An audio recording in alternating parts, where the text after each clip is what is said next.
I told you a bit before about that really great video with that guy using the Pete Best version of Love Me Do and actually analyzing that. And it's a really great video, and I thought, wow, he's really doing a good job. But maybe it's a bit overkill with uh, leaving a mathematical proof, because I think it's quite obvious to hear. Another video I saw that I thought was even better, and and kind of thought, okay, that guy is on the same path in his thinking as me. Well, it's a little bit like this restaurant and the soufflés, because he was stating out the fact that Pete Best actually played with them for 2 years.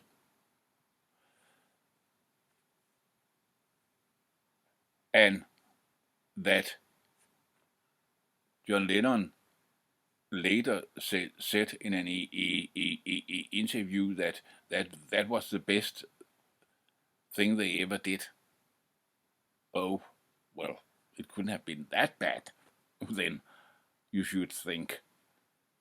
Well, I know about John Lennon in interviews, and he had his ideas and his different phases, and and sometimes he was sort of into some idea, and he was very negative, and especially negative about the Beatles' output, and were criticizing almost everything they did, and Lennon was an old rock and roller too, so he said, yes, let's have some straight rock and roll, and that's the only thing that matters, and everything else is shit, and so yes, okay, I know all that, but still, 2 years, that's a long time.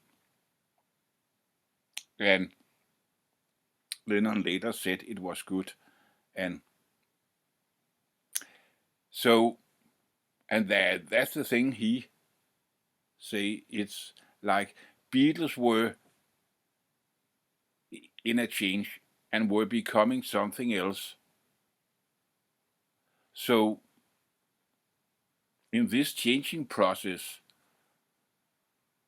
well, it sort of fits in that there also was a change in the lineup,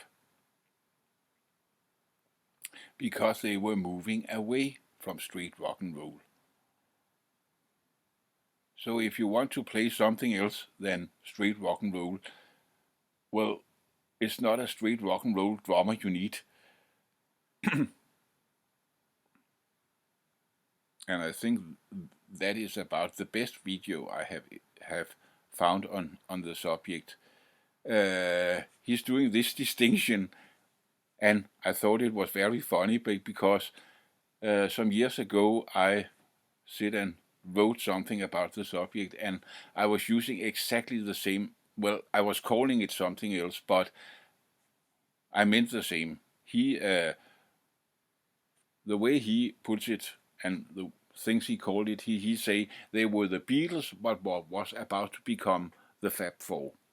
Well, I used the distinction silver Beatles and gold Beatles, but we were thinking of the same thing, with a distinction from being one thing to becoming another. And in this changing, well, now they needed another man for the job. So there you got your restaurant with the soufflés. Well, now you don't want to serve soufflés, you want to serve something else, whatever that may be. So you need a new cook in the kitchen. But of course, that doesn't mean that Pete's drumming was perfect. And I like to play a little snip here of Ain't She Sweet, and there his weaknesses are becoming a bit more obvious. And especially if you are listening to the breaks. Deep, deep, then oh wait, there comes several of these. You know, when it turns to the B part. Oh, now I'm translating directly from Danish. That's the Danish expression. I'm not sure what it's called, but you know, just cast an eye in her direction. Oh me, oh my, ain't that perfection? Bark, dang, dang, dang. Oh, repeat that dang, dang, dang. First time he kind of nails it. The second time you are close to getting a parallel to that Colin Hanton example I played earlier, but you can hear Pete knows actually Pete knows where the beat is and what is one and what is two, so he's not making that Colin Hanton mistake. But there are it kinds of there are you have this feel, oh, it's like he's skipping something. Well, to be fair to him, it could have been that he was a bit nervous. You know, it was the first time they were in a recording studio, and that was a really big thing, a much bigger thing back then than it is today, where almost everybody can make music. It was really a big thing, and everyone knows. And it's not about playing music. It can be on all sorts of things. If there are a bit more pressure and stress than usual, you can't deliver at the same level. You know, you watching this video, and many of you are probably thinking, "Oh, that guy can't speak English at all," and it's horrible to listen to that breaking up the English language. And so, well, actually, I got a colleague at work who's from England. He knows a bit Danish, but not much. So a lot of the time we are talking in English, and I actually think my English is a bit better there at work than when I'm sitting here and, oh, there's a camera on me and that thing. I have thought about what is happening there, because it's a bit difficult to analyze about that kind of skipping a beat, but he doesn't do that because he comes in again. But there is this very, very little moment where something goes wrong. One thing I have thought about could have been what happened. I'm not sure that what it is, but it could have been. You know, when he's kind of doing bang, bang, dun, dun, dun, it's kind of important what hand he starts playing with, because the last beat he makes in that should be with a hand he doesn't need to use as the first thing after that. That hand should be the hand he needs to do something right after that, should be free. So he's making the bang with one hand and the other hand is free to do something else right after. But maybe he was starting out with the wrong hand. So he ends up actually making the last beat with the hand he needs to do something else right after. So he is like, oh, now I'm in again. But he finds his way in again. You gotta give him that. And I don't know, but it could have been what happened, that he actually was starting that thing with the wrong hand. I don't know, but it's a possibility. But let's try to listen to it.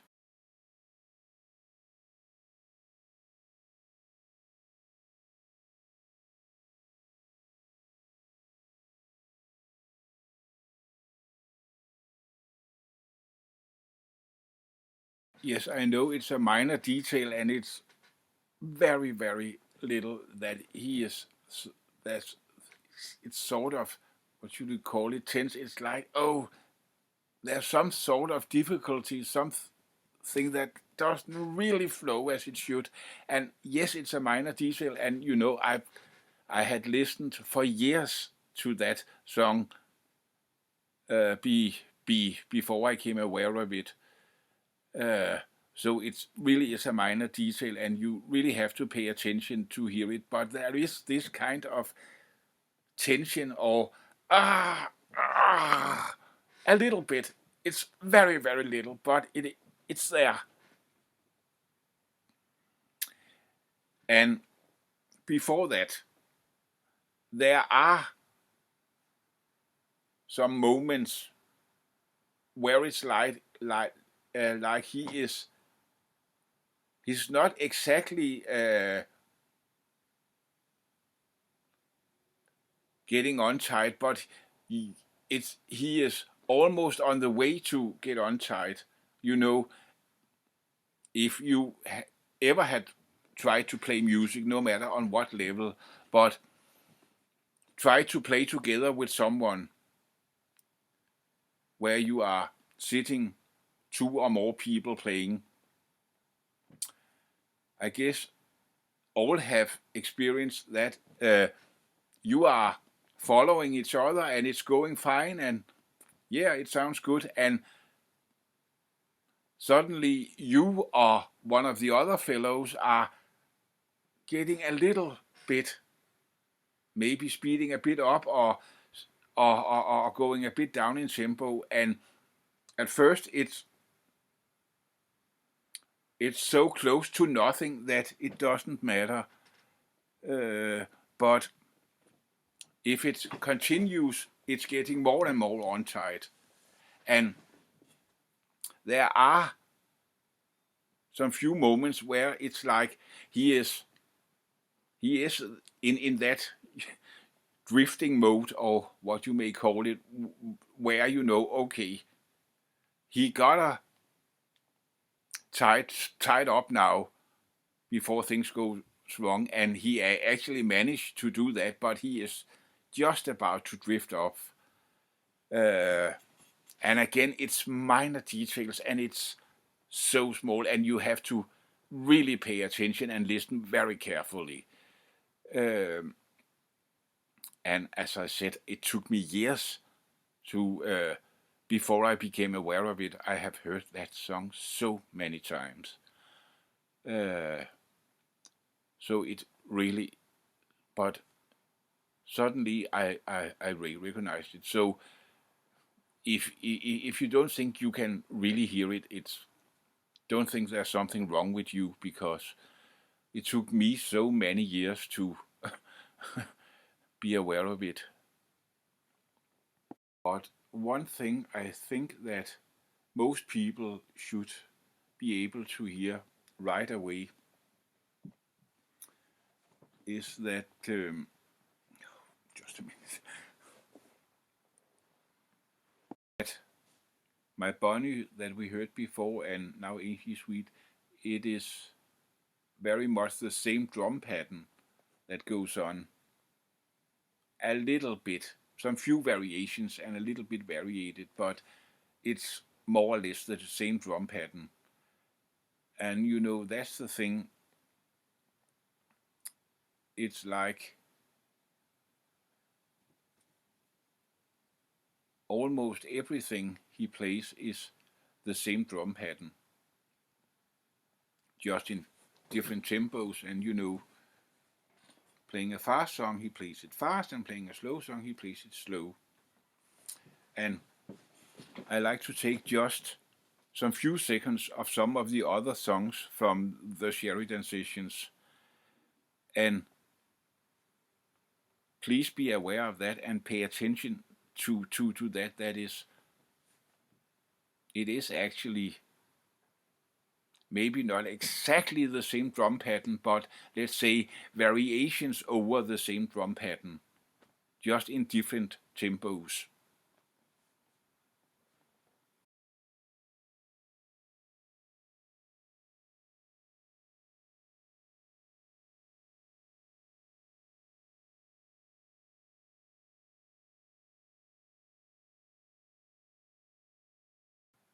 I hope you get the idea that it's, to use our restaurant metaphor, it's soufflés all the time, and nothing but soufflés. And as you probably also are able to hear, when in the slower songs, it's kind of, he's got a problem of being tight. He's not that tight when it comes to the slower songs. But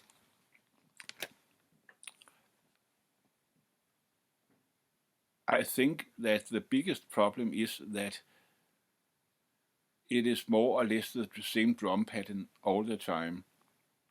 And there is definitely something, and that is a fact that no one can deny, that Ringo's playing is much more varied. He got many more tools in his box, and that's for sure. And it might be that all that Pete does that better. Maybe he does. I'm actually not sure about that, but let's just say he does. Well, you know, even if you never played a musical instrument at all, you can sort of figure out, if you are just playing one thing, well, it's limited, it's narrow, but the strong side of it is that you are getting really good at doing that particular thing. And you know, there you got the souffle again.